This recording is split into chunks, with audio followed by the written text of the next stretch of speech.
Kejadian 1 ayat 31. Maka Allah melihat segala yang dijadikannya itu sungguh amat baik, jadilah petang dan jadilah pagi. Itulah hari ke-6. Pada hari pertama Allah menciptakan terang. Pada hari yang kedua Allah menciptakan cakrawala. Pada hari yang ketiga Allah menciptakan tumbuh-tumbuhan. Pada hari yang keempat, Allah menciptakan benda-benda langit atau benda langit penerang. Pada hari yang kelima, Allah menciptakan segala binatang yang hidup di bumi. Pada hari keenam, Allah menciptakan manusia untuk beranak cucu di bumi. Kemudian pada hari yang ketujuh, Allah berhenti bekerja lalu beristirahat. Pertama, membuang sampah sembarangan.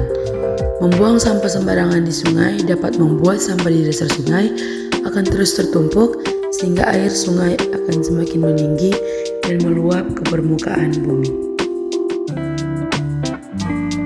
Yang kedua, penebangan liar. Penebangan pohon di kawasan hutan yang dilakukan tanpa izin dan menyalahi norma serta kaidah hukum yang berlaku sehingga hutan akan kehilangan fungsi pokok sebagai paru-paru dunia. Yang ketiga, pencemaran udara. Polusi udara. Pencemaran udara adalah adanya zat-zat yang terbawa udara di udara yang merugikan kesehatan makhluk hidup dan lingkungan atau menyebabkan kerusakan lingkungan atau benda-benda buatan manusia. Yang keempat, pembuangan limbah. Pembuangan limbah B3 adalah kegiatan membuang, menempatkan, atau memasukkan limbah atau bahan dalam jumlah konsentrasi waktu dan lokasi tertentu dengan persyaratan tertentu. Yang kelima, perburuan liar. Perburuan liar adalah pengambilan hewan secara ilegal dan bertentangan dengan peraturan konservasi serta manajemen kehidupan liar. Perburuan liar merupakan pelanggaran terhadap peraturan dan hukum perburuan. Dari perbuatan yang manusia perbuat tadi tentunya terdapat akibat seperti banjir, tanah longsor, pemanasan global, hutan gundul, dan lapisan ozon menipis. Yang pertama, menanam bunga di pekarangan.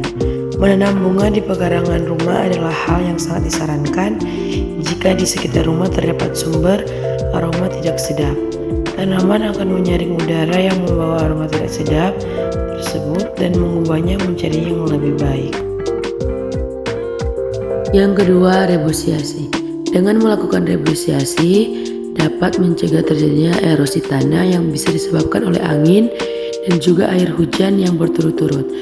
Melestarikan kesuburan tanah yang bisa dijadikan sebagai lahan pertanian, menjaga struktur tanah agar tidak rusak.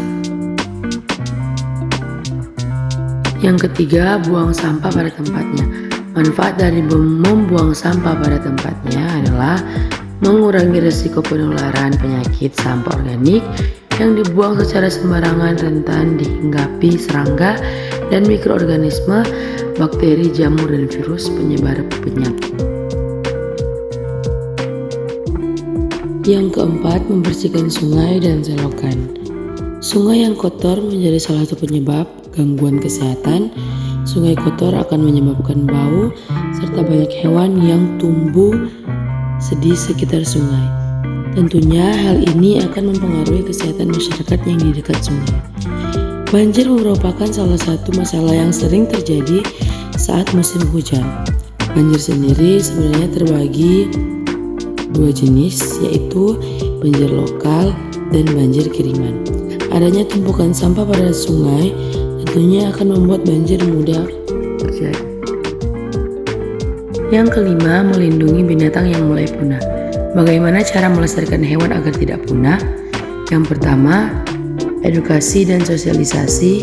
Yang kedua, dukung pemerintah melestarikan lingkungan. Yang ketiga, membuat papan larangan. Yang keempat, membuat penangkaran. Yang kelima, laporkan pelaku pemburuan satwa langka. Yang keenam, tidak terlibat transaksi binatang langka.